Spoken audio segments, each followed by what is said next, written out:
Aspirações à vida eterna. Vivo sem em mim viver, e tão alta vida espero que morro de não morrer. Já fora de mim vivi desde que morro de amor, porque vivo no Senhor, que me escolheu para si, o coração lhe rendi e nele quis escrever que morro de não morrer. Esta divina prisão de amor em que sempre vivo, faz a Deus ser meu cativo e livre meu coração, e causa em mim tal paixão, Deus prisioneiro em mim ver, que morro de não morrer.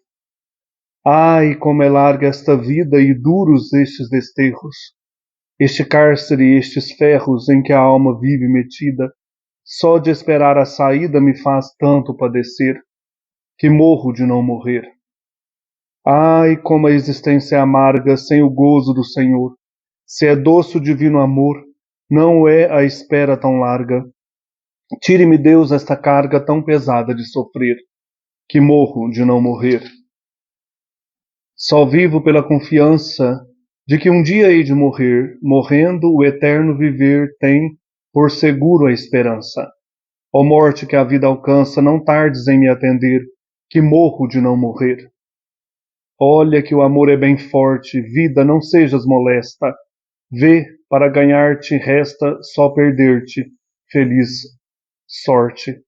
Venha já a tão doce morte, venha sem mais se deter, que morro de não morrer. Lá no céu definitivo é que a vida é verdadeira. Durante esta passageira não a goza a alma cativa. Morte, não sejas esquiva, mata-me para eu viver, que morro de não morrer. Ó vida, que posso eu dar a meu Deus que vive em mim, a não ser perder-te a fim de o poder melhor gozar? Morrendo quero alcançar e não tenho outro querer, que morro de não morrer. Se ausente de meu Deus ando, que vida há de ser a minha, senão morte a mais mesquinha, que mais me vai torturando?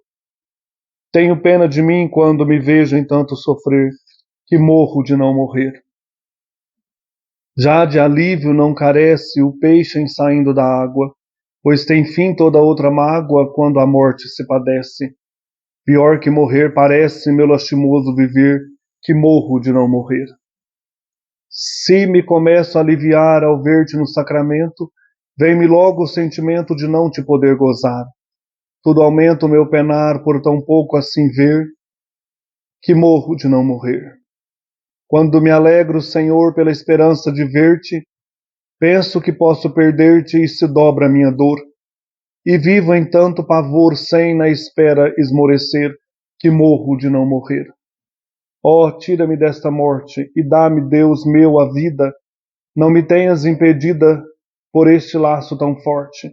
Morro por ver-te de sorte que sem ti não sei viver, e morro de não morrer. Choro a minha morte já e lamento a minha vida, enquanto presa e detida por meus pecados está. Ó meu Deus, quando será que eu possa mesmo dizer que morro de não morrer? Teresa de Ávila. Esta poesia impressionante é dessa escritora espanhola do século XVI, contemporânea de Miguel de Cervantes, Camões, Shakespeare, Inácio de Loyola e tantos outros. Estou aqui com as obras completas de Santa Teresa de Ávila. Quem foi Santa Teresa de Ávila ou Teresa de Jesus? É uma mulher que fala de Deus. Fala de Deus como de alguém conhecido. Quem mergulhar nestas obras da escritora Teresa de Ávila terá a real impressão de que ela se encontrou com ele antes de se pôr a escrever. Mas nem todos viram assim a Santa de Ávila. Houve quem dissesse tratar-se de uma mulher inquieta, andarilha, desobediente e teimosa, que a título de devoção inventava más doutrinas, andando fora da clausura contra o que ordenara o Concílio de Trento e os prelados, ensinando como mestra contra São Paulo que ordenara às mulheres não ensinar. Teresa de Ávila teve por inimigos aqueles que viam em nossa monja um perigo permanente. Ela se apresentava como modelo de liberdade e de acesa busca do absoluto. caminheira incansável e defensora da verdade. As ações, palavras e escritos dessa mulher audaciosa perturbaram a tantos, mas iluminaram a muitos outros em seu tempo e ao longo da história. A sua doutrina tornou-se um texto de indiscutível sabedoria, onde todos vão beber com segurança em busca de uma autêntica experiência de Deus. Dizia Teresa de Ávila: nada te turbe, nada te espante, tudo se passa. Deus não se muda, la paciencia tudo lo alcança. Quien a Deus tiene, nada te falta, solo Deus basta. É para essa mulher que só Deus na vida dela bastava que vamos olhar hoje sua vida e obra. Teresa de Ávila nasceu em 1515 em Ávila, na Espanha, da família dos Ahumada. Ela nasceu no dia 28 de março de 1515 e foi batizada no mesmo ano, no dia 4 de abril. Teresa teve vários irmãos, uma família numerosa. Entre os irmãos Lourenço, Antônio, Pedro, Rodrigo, Jerônimo, Agostinho, Maria, Hernando. Seus pais foram Dom Alonso e Dona Beatriz. Teresa, em 1522, criança ainda, junto com o irmão Rodrigo, foge de casa. Tem desejo de combater os mouros em prol da fé cristã, quer morrer mártir. E um tio os traz de volta, encontra os dois fugitivos. Então ela já mostra desde pequena o desejo de pregar a palavra de Deus, de ser um instrumento de Deus. No ano de 1528, infelizmente, falece a sua mãe, Dona Beatriz de Almada. Depois, no ano de 1534 e 1535, dois irmãos seus vêm para a América Latina, partem em busca, então, dessas grandes navegações de riquezas, né? O Hernando para o Peru e o Rodrigo para o Rio da Prata. Em 1535, Teresa toma uma decisão de fugir da casa paterna, no dia 2 de novembro, para agora ir viver no convento da Encarnação, das Carmelitas Calçadas de Ávila, onde, segundo consta, né, moravam mais de 150 irmãs. Ela então vai contra a vontade do pai para esse mosteiro no dia 2 de novembro. No ano seguinte, em 1536, ela, no dia 2 de novembro, recebe também o hábito de carmelita. Teresa, ela vai reformar o Carmelo, que já existia, né, uma instituição que remonta aí ao profeta Elias, lá no Antigo Testamento, vivendo no Monte Horebe, no Monte Carmelo. 1537, no dia 3 de novembro, Teresa professa como carmelita no convento da Encarnação. Então, ela tem toda essa experiência, né, de viver aí no convento com as irmãs. É uma busca incessante, né, de estar com Deus. Ela tem um livro, aqui tem toda a obra, né, o livro da vida, em que ela conta essas experiências para nós.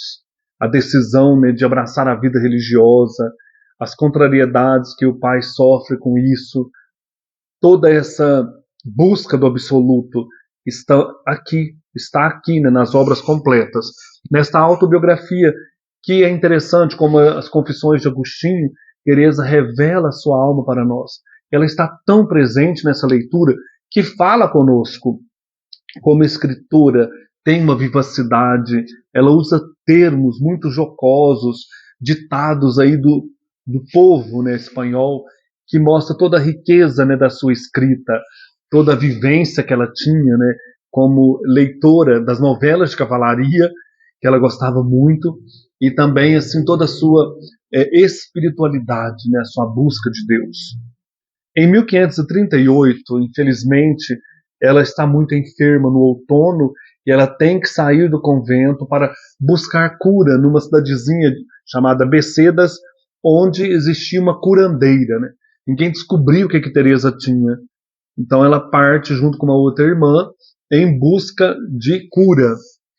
Ela está muito doente.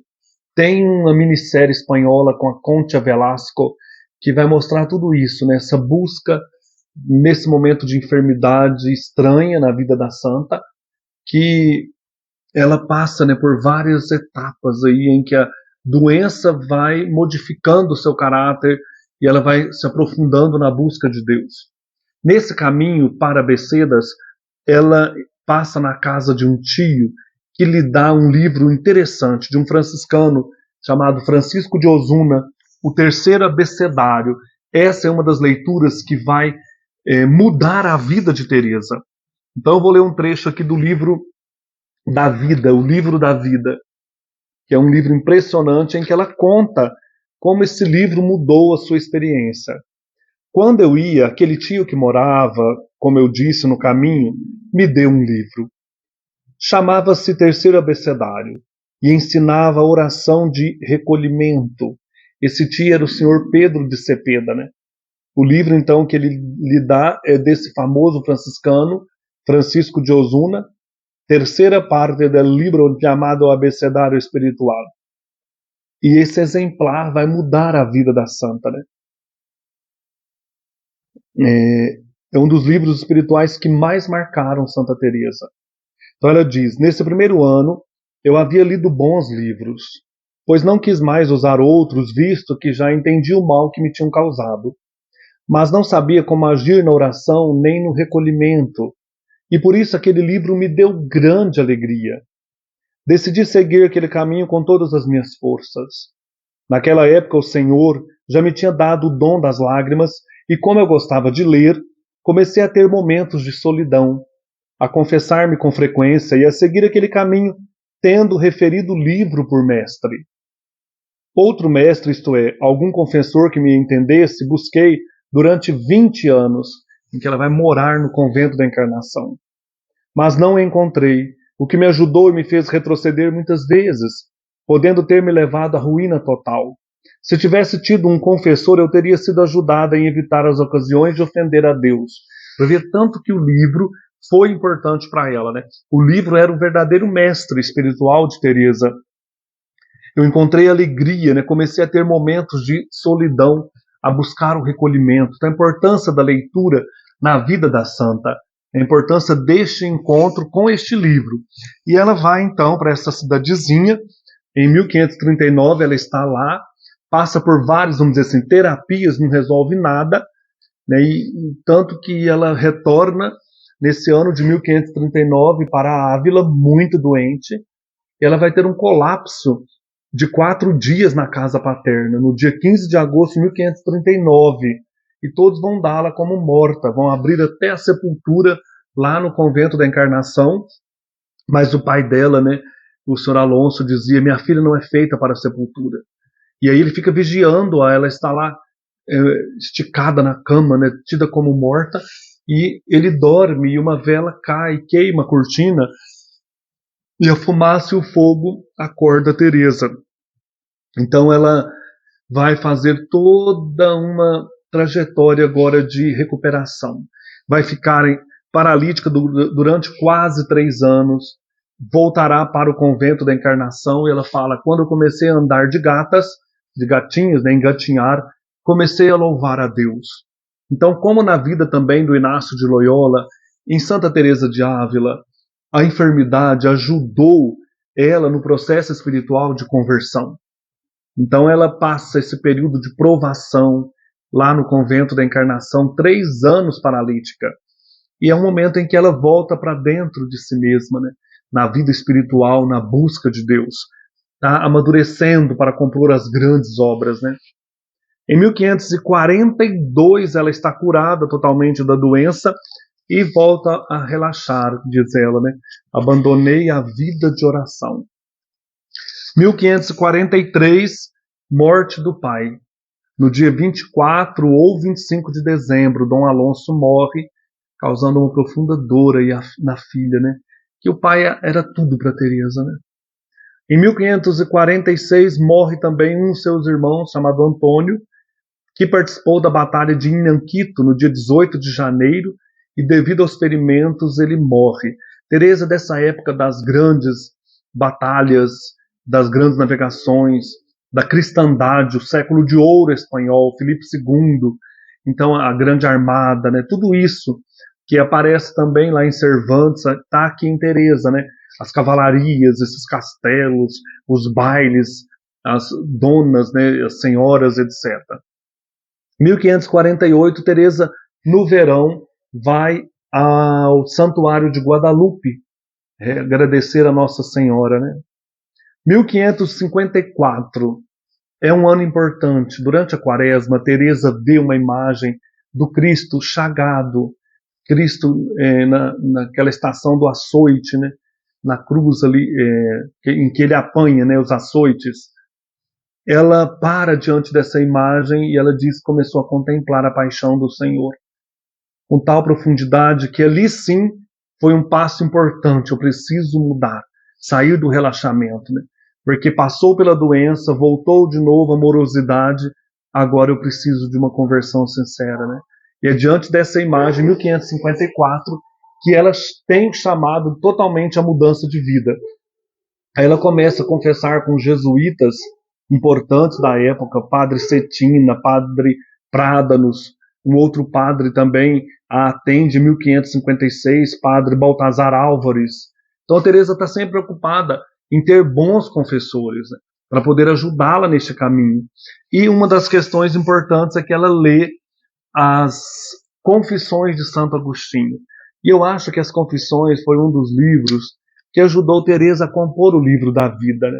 A contar a sua experiência com Deus. Então ela diz: deram-me nessa época as Confissões de Santo Agostinho. Parece que o Senhor ordenou, porque nunca as procurei, nem as tinha visto. Sou muito afeiçoada a Santo Agostinho, porque o mosteiro onde fui secular era de sua ordem, né? Nossa Senhora da Graça. E também por ele ter sido pecador. Olha que interessante.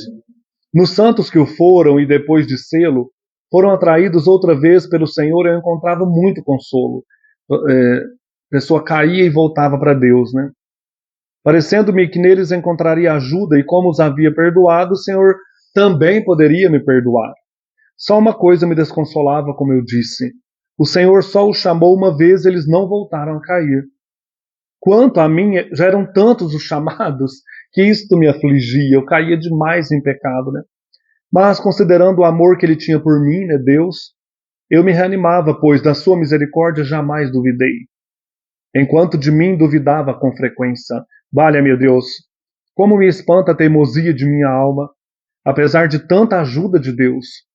Traz-me medo ver minha grande fraqueza e os vínculos que me impediam de me entregar por inteiro a Deus. Começando a ler as confissões, tive a impressão de me ver ali. Olha para você ver como que o livro transformou a santa, né? Ela se enxergava naquela leitura. Passei a encomendar-me muito a esse glorioso santo.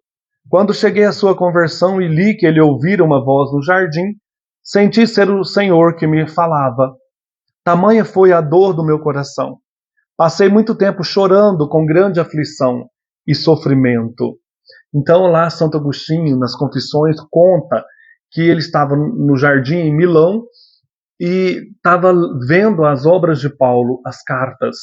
E uma criança passa cantando do outro lado do muro: toma e lê, toma e lê. E ele abre no capítulo 8 da carta aos Romanos, que diz, né, abandone a obra da carne, as carnes, os desejos. Ele falou: só faltava isso para me entregar ao Senhor. E ela falou que quando ela leu isso, ela se sentiu na pele de Agostinho, né? Como sofre uma alma, valha-me Deus, por perder a liberdade de ser senhora de si mesma. E que tormentos padece. Teresa fala pra gente, né? É uma santa maravilhosa. Ela lê a nossa alma. Você lendo aqui é você, né? Hoje me admiro por ter podido viver com tanta aflição. Glória a Deus que me deu vida para eu sair de uma morte tão mortal. Né? Aquela é a morte do pecado, ela quer sair dessa situação, né? E Santo Agostinho iluminou o seu caminho. Teresa era leitora, voraz das coisas boas, né, dos santos, daquilo que alimentava a sua alma. Em 1557, ela tem um colóquio importante com outro santo, São Francisco de Borja. Nesse crescimento espiritual vai ajudá-la muito. 1559, ela tem experiências místicas com Jesus, tem visões intelectuais, né, de Jesus Cristo, né? E Jesus fala para ela: eu te darei o livro vivo. Ele mesmo, a palavra do Pai, eu serei o seu livro. Porque ela tinha algumas obras que eram condenadas pela Inquisição. E Teresa foi perseguida pela Inquisição. O livro da vida ele foi várias vezes um livro assim pesquisado, examinado pela Inquisição. Então ela correu o risco, né, de ser presa pela Inquisição, até queimada, né? 1559 a 1560 ela tem uma visão do inferno, tudo espiritualmente, tem um projeto de fundar um convento reformado em Ávila, que é o famoso convento de São José, que ela tinha muito amor por essa ideia. Isso vai se concretizar. Fundar um convento onde se busca a pobreza, o recolhimento, não as honras do mundo, se busca a vida de oração, a vida de entrega a Deus, aquilo que é próprio dos carmelitas, né? Esse lugar em que o convento é um jardim de Deus, né? Encontro com o Pedro de Alcântara, um outro franciscano também reformado, muito importante, que a ajudou bastante, e ela escreve um livro chamado Relação. Que tem nessas obras completas. São livros assim interessantes. Neste da Relação, ela vem principalmente falar, né, da relação da alma com Deus, né, o homem buscando a Deus. Temos aqui esses livros, né, todos eles estão aqui, olha. As Relações, livro composto então em 1560. É uma das primeiras obras de Teresa, né? É uma pequena e densa autobiografia na qual a santa vai relatando as misericórdias do Senhor em sua alma, né? Tudo aquilo que Deus fez na vida dela. Aqui, vou começar a ler só o primeiro parágrafo. A maneira de proceder na oração que agora tenho é a seguinte: poucas vezes acontece de, estando em oração, eu poder discorrer com o intelecto, porque a alma logo começa a recolher-se, a ficar em quietude ou em arroubo, de modo tal que não posso em nada recorrer aos sentidos, tanto que, a não ser ouvir e sem compreender, para nada mais tenho capacidade. Então Teresa está inaugurando, gente, aqui nesse período da Renascença espanhola, né, misturado com o barroco, claro, escuro da alma, ela está inaugurando uma outra maneira de rezar, né? Com o intelecto, com a alma, com os sentidos, recolher-se. Então ela trabalha muito essas questões. Nessas relações ela vai falar então, nessa pequena autobiografia, da sua intimidade com Deus, da maneira como ela reza com o Senhor. Ela vai aquietando os sentidos e deixa a alma, né, fluir, deixa a alma navegar aí nessas moradas divinas. São os primeiros livros de Teresa, né, as primeiras notas aí de oração, de textos importantes. Ela falava que a nossa alma é como um jardim, tem que ser irrigado sempre, né? Senão seca, murcha as flores. 1560. 1561 ela continua os trâmites para a fundação desse mosteiro e ela tem que, nesse ano, mudar para a casa de uma senhora chamada Dona Luísa de la Cerda. Esta mulher tinha perdido o marido e era comum naquela época elas pedirem ajuda a essas senhoras que mantinham muitos mosteiros, pedir ajuda para os conventos, mandar uma freira para ajudar a consolá-la, para rezar pela alma do falecido, para estar com aquela mulher ali. E Teresa vai no dia 24 de dezembro para a casa dessa senhora Luísa de la Cerda. Teresa teve muitas amigas influentes, amigas importantes que a ajudaram depois nas fundações dela, que ela começa a fundar conventos reformados, mas quem manda aqui é o convento da Encarnação. Teresa fica um tempo lá em obediência, porque eles estão vendo que ela está tramitando aí a fundação de um convento reformado em Ávila. Então ela sofreu muitas perseguições. Teresa passa, né, por momentos difíceis aí na sua caminhada institucional, né, para a criação desses conventos, ela passa muito aperto. 1562 ela está em Toledo ainda, de janeiro a junho. Depois ela recebe, no mês de fevereiro, no dia 7 de fevereiro, um rescrito apostólico autorizando a fundação desse mosteiro de São José de Ávila. Ela vai falar tudo isso aqui no Livro da Vida. Em junho ela conclui a primeira redação do Livro da Vida. Então, à medida que essas coisas aí vão acontecendo, ela está escrevendo esse Livro da Vida, que é um dos livros impressionantes. Nós temos aqui várias palavras de Teresa que mexem com a gente, né? Por exemplo, quando ela fala, né, que num quarto escuro, que num quarto onde não entra, num quarto onde entra a luz do sol, nunca existe teias de aranha, né? nossa alma iluminada por Deus. Lá não tem pecado, né? Teias de aranha. Então ela é muito plástica, né? Encontrei a Deus no meio das panelas, né? Encontrar o Senhor no dia a dia. Então, assim, são muitas frases de Santa Teresa que têm uma sabedoria muito grande. Então, em 1562, ela conclui o livro da vida. A primeira redação, depois ela vai rever esse livro. Como eu falei, o livro vai passar pela Inquisição. No dia 24 de agosto de 1562, ela consegue, então, inaugurar e fundar aí o convento de São José em Ávila, que ela amava esse convento, né? Ela coloca ali algumas noviças, algumas irmãs para começarem esse convento. Em 1563 é o início aí, né, dessa vida lá no convento, ela como priora. Essa minissérie, tem uma minissérie espanhola, como eu falei, com a Concha Velasco, vai mostrar o dia a dia desse convento, né? Vai mostrar as irmãs ali passando tribulações, mas vivendo com a fundadora a alegria dos primeiros tempos, né? A pureza, a simplicidade, a pobreza, a vida de oração, as alegrias e tristezas deste conventinho maravilhoso. 1564 acontecem no dia 21 de outubro as primeiras profissões das irmãs lá no convento de São José.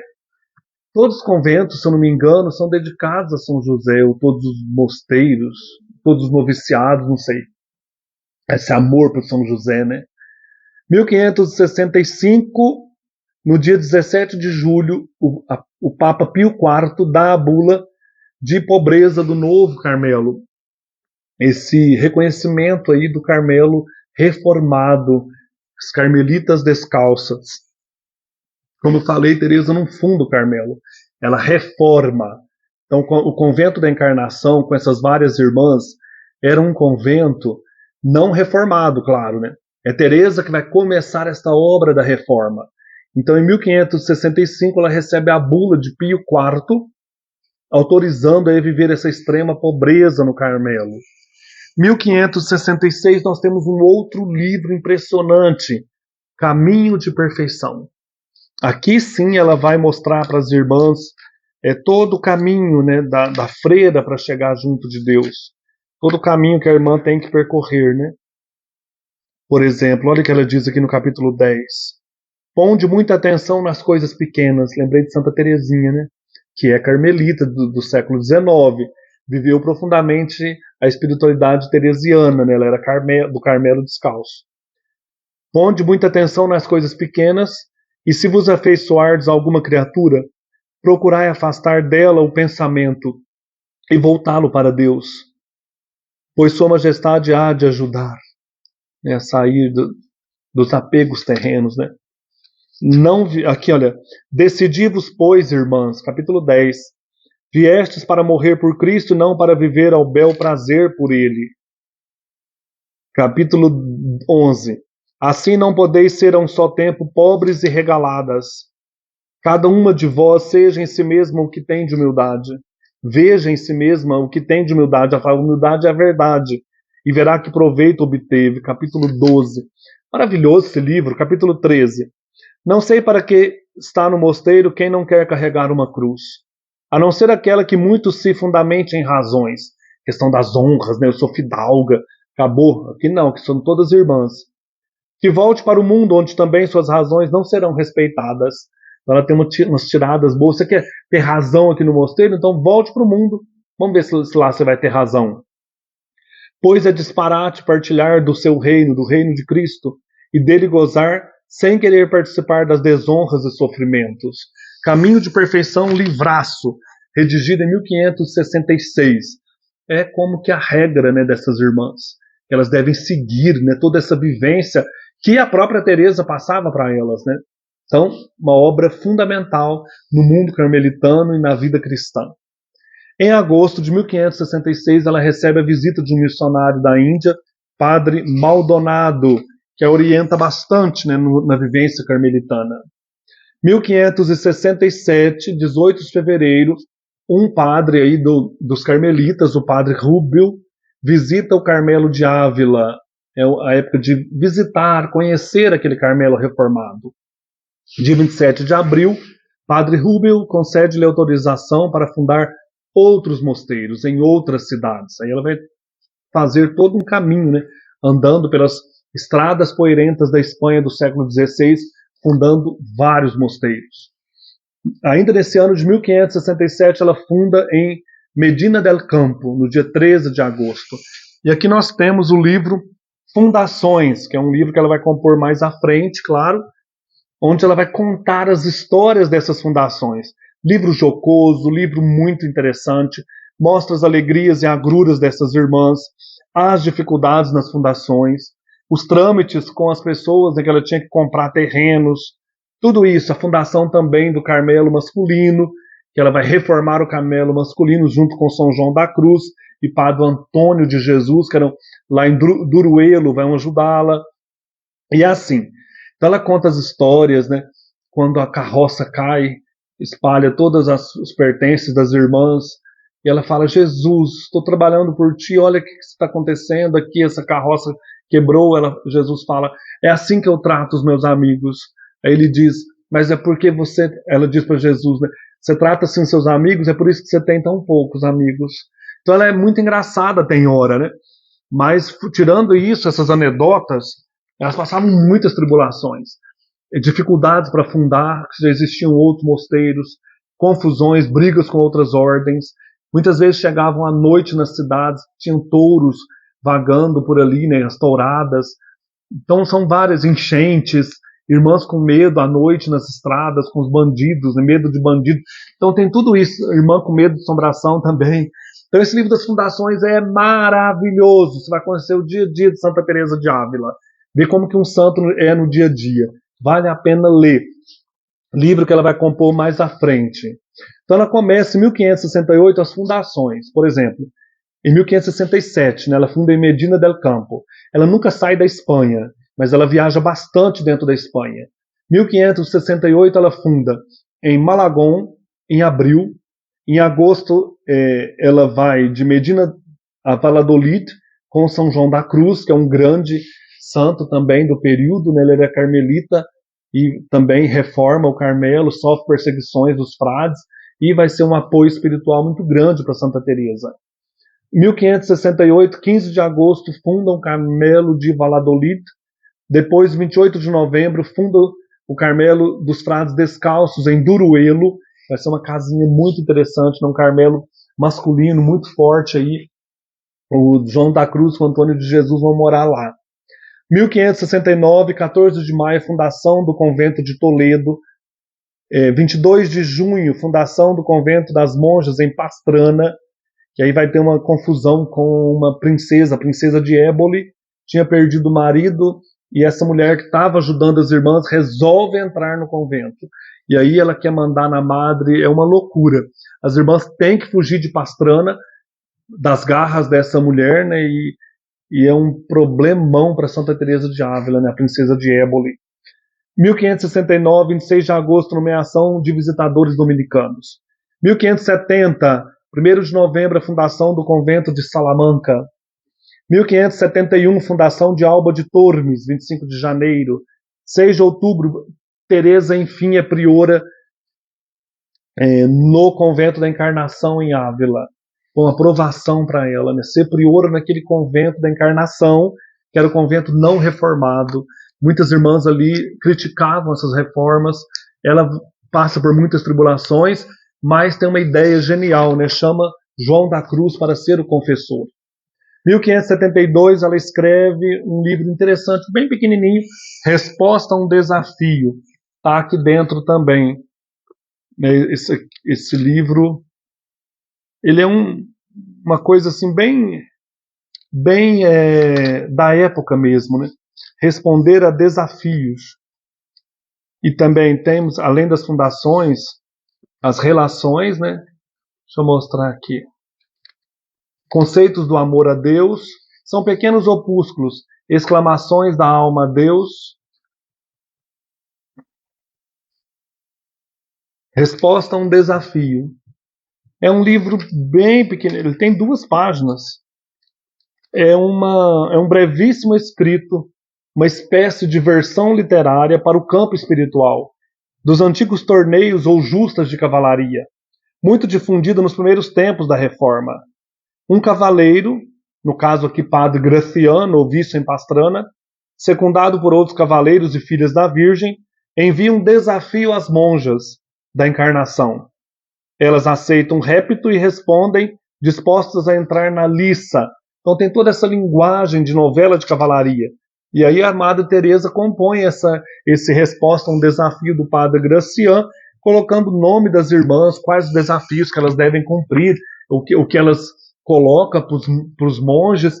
É uma escrita própria da época, né? Uma coisa assim bem espirituosa, bem do mundo cavalheiresco.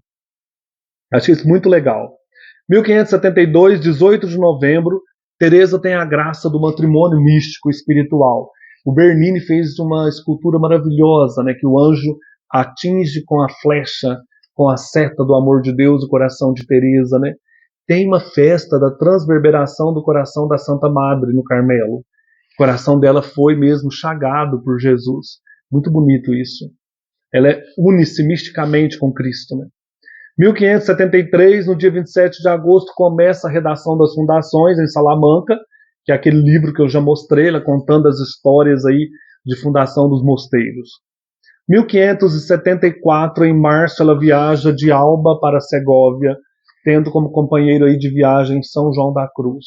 Infelizmente, as cartas que ela enviou para São João da Cruz se perderam. Eu acho que ele enviou para ela também. Então nós temos aqui, gente, na última parte do livro, todas as cartas. Isso aqui também é muito bom. Você vê a Teresa também no dia a dia, a Teresa escrevendo, a Teresa resolvendo problemas dos mosteiros, orientando irmãs, orientando também padres, resolvendo o dia a dia. Sabe, é muito legal as cartas de Santa Teresa. Esse livro aqui, Obras Completas, é uma preciosidade. 19 de março de 1574, a fundação de Segóvia. No dia 7 de abril, chega a Segóvia a comunidade inteira de Pastrana.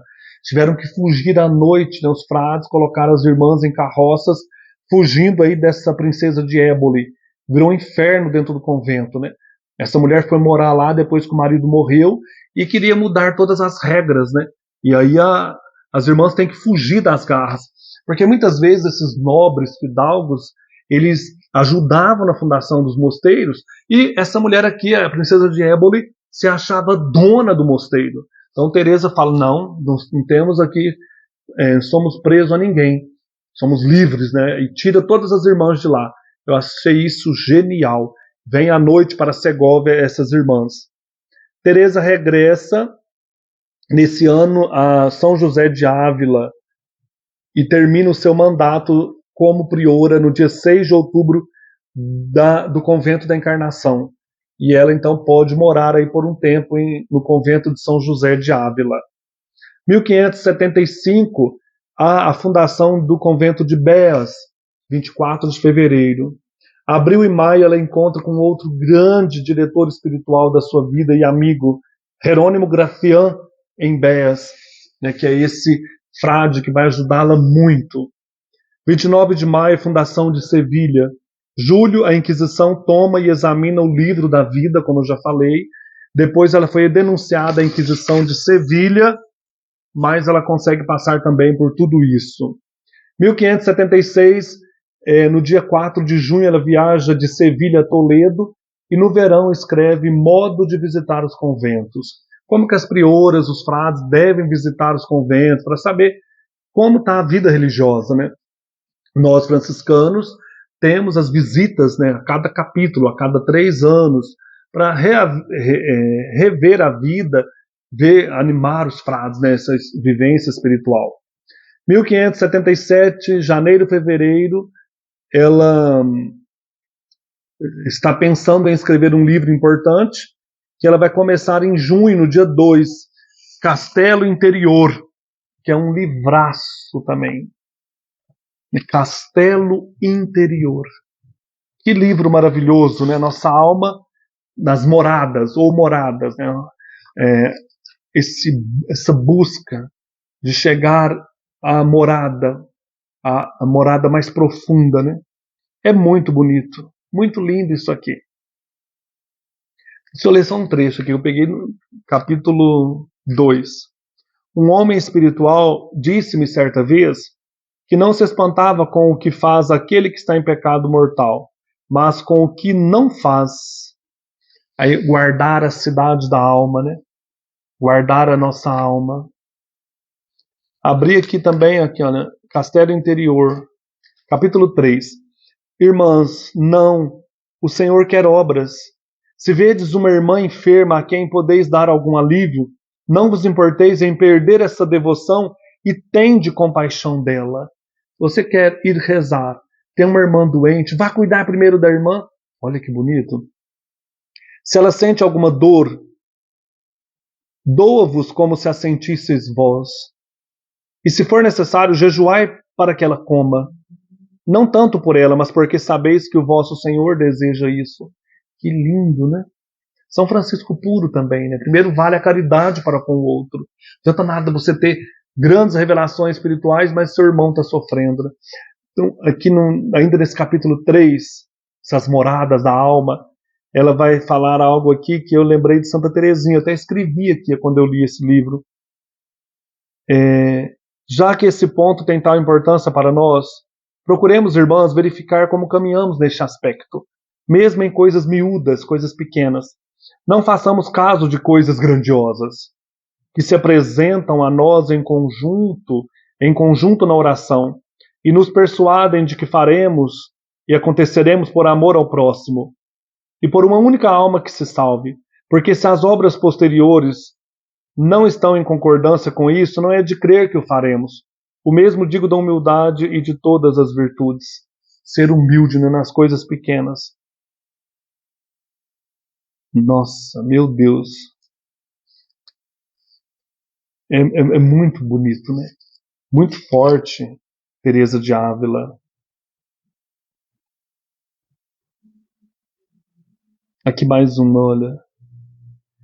Ainda nesse castelo interior, né? Não há força humana capaz de explicar um fenômeno como este, os segredos de Deus. E, no entanto, ele é pequeno diante das grandes coisas que operais nas almas. O que Deus faz na nossa alma, né? A seta do amor divino. Trata-se de falas que Deus mantém com a alma de muitas maneiras. Capítulo 3, como Deus quer conversar conosco, né? Mantém um diálogo, uma amizade com o Senhor, a divina majestade. Tudo isso ela fala para a gente nesse livro maravilhoso. 1577, ela escreve Castelo Interior. 27 de julho, em Ávila, o Carmelo de São José passa à jurisdição da ordem. Então ela consegue, né, viver essa experiência aí de ter a própria ordem. Né? Ela vai concluir o Castelo Interior em novembro. No dia 29 de novembro ela termina o Castelo Interior.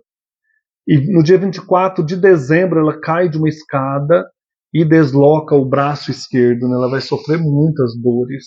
E não deixa de viajar por isso. Né? 1578, em Ávila, vão chegar os breves condenatórios de cega, que eram breves mandados aí por Roma. Né?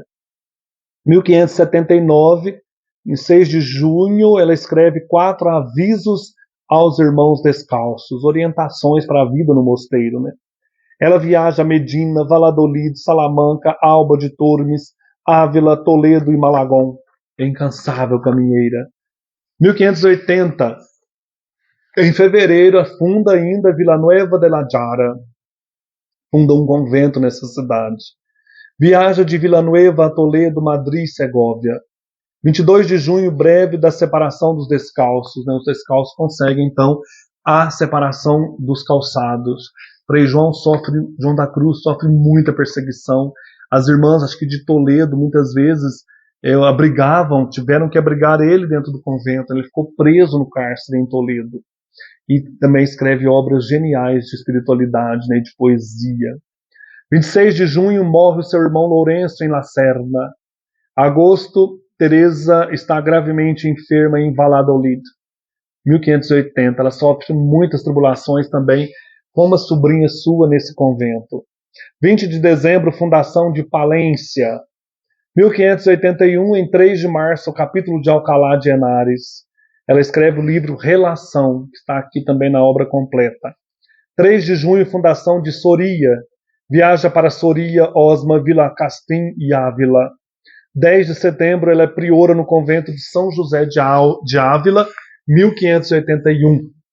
Essas irmãs tinham muito carinho por ela, né? A madre fundadora, né, de Ávila, do São José de Ávila. 1582, ela faz uma sofrida viagem em janeiro de Ávila a Burgos. 20 de janeiro, São João da Cruz e Ana de Jesus, que era uma mulher também, uma freira muito santa da época, fundam em Granada. 19 de abril ela funda em Burgos, e em abril também sai a primeira expedição de carmelitas missionários para a África. Olha que bonito, né? 26 de julho, Teresa deixa Burgos, uma viagem para Palência, Valladolid, Medina, Alba de Tormes. Em 20 de setembro ela chega em Alba de Tormes. E no dia 4 de outubro, dia de São Francisco de Assis, Teresa morre em Alba de Tormes. E aí tem todo o processo, né, depois que eles vão quase que esquartejar o corpo da santa, né, espalhar aí pelos conventos. Então, uma vida interessantíssima, né? Uma vida da época do século de ouro da Espanha, uma mulher corajosa, né? E deixou esses escritos impressionantes. Estão aqui nas obras completas, como eu já falei, né? Livro da Vida, só repassando, né? Caminho de Perfeição, Castelo Interior ou Moradas, As Fundações, As Relações, Conceitos do Amor de Deus, Exclamações da Alma a Deus, Modo de Visitar os Conventos, Certame, Resposta a um Desafio, Poesias, Cartas, muitas cartas, em que a gente vê toda a riqueza da santa, né? Eu tenho aqui 2 obras, eu já li várias coisas sobre ela, né? Mas eu tenho aqui para mostrar. Essa que eu ganhei esse ano passado, da Marcelle Auclair, Teresa de Ávila, com várias gravuras, né, mostrando aí a Espanha da época, mostrando gravuras, né, de pessoas, objetos de Santa Teresa. Então, uma obra muito legal, né? Dá para a gente entender e conhecer bem a santa. Tenho aqui também Teresa de Ávila, Mística e Andarilha de Deus, do Bernard Cessé. Aqui também traz toda essa importância dessa mulher como doutora da igreja, né? Ela se torna uma mulher muito forte, né? Aqui é o Cristo chagado, aquele que eu falei que impressiona profundamente ela, e ela vai descobrir a riqueza da paixão do Senhor. É a imagem do Ecce Homo, que estava lá no convento da Encarnação e que impressionou Teresa, né? Esse acontecimento aqui foi um dos que levou à sua mudança, né, de vida. Uma grande escritora, santa e mística espanhola, Teresa de Ávila. E eu quero terminar com uma outra poesia de Santa Teresa. Feliz o que ama a Deus. Ditoso o coração enamorado, que só em Deus coloca o pensamento. Por ele renuncia a todo o criado, nele acha glória, paz, contentamento. Vive até de si mesmo descuidado, pois no seu Deus traz todo o seu intento.